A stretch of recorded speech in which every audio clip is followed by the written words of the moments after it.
This little boy thought his late mother was sleeping in a coffin, and what he said will bring you to tears. A mother in a coffin is called by her baby, and people look on completely stunned by that scene, so tender and macabre at the same time, the expectation and the amazement of seeing what that little boy was doing. Of the atmosphere of that pitiful and sad burial, the death of a loved one might be one of the most difficult tasks a person can face.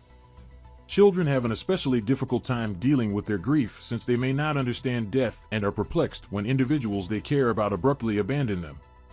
In this story, which first appeared on the internet in 2016, a young kid from San Jose Occidental Mindoro, the Philippines, couldn't understand why his mother wasn't sleeping beside him, but rather in a coffin.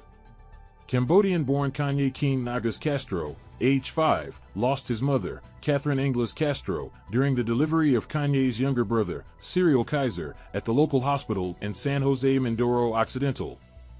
At Catherine's funeral, Moritz Gabriel, Catherine's mother-in-law, experienced a heartbreaking moment. The small girl moved a chair over to the coffin so that she could see her mother inside looking at her coffin. He inquired as to why she was not sleeping next to him in the coffin. Kanye remained close to the casket because he didn't want to be separated from his mother. He also placed chairs together to form a bed for himself near the coffin so that he could sleep next to his mother while she was dying. Marie Chief Gabriel, his grandmother, was alerted to the situation and posted a photo on Facebook. She also stated that this was a particularly terrible moment and she wondered, how would you respond to the child who inquired as to why his mother was not lying next to him? Kanye remained close to the casket because he didn't want to be separated from his mother. He also placed chairs together to form a bed for himself near the coffin so that he could sleep next to his mother while she was dying. Mariette Gabriel, his grandmother, was alerted to the situation and posted a photo on Facebook. She also stated that this was a particularly terrible moment and she wondered, how would you respond to the child who inquired as to why his mother was not lying next to him? How do you respond when your young child inquires why his mama not sleeping next to him?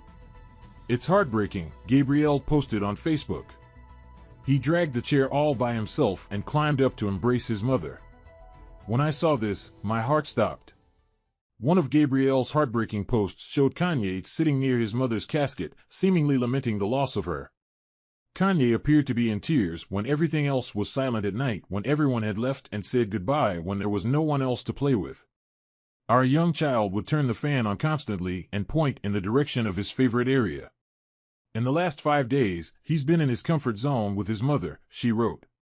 In addition to Kanye, Cyril Kaiser, Kanye's baby sibling, according to Gabrielle, was struggling for his life.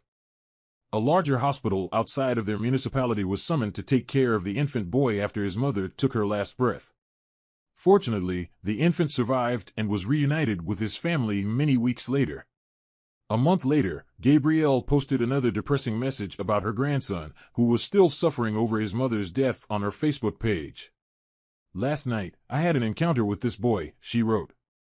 He slept with his arms wrapped around me the entire time. In the morning, he awoke and looked at me with a blank expression, and I inquired as to, why do you think you were still alive? Mama and I were quiet. There are only tears. Once again, Kanye, your son adores you and adores you. Oh, how I wish you could come back and live with him. Our heartfelt condolences go out to Kanye and his family during this difficult time. Deaths in childbirth are not uncommon in the Philippines, especially among women who are pregnant.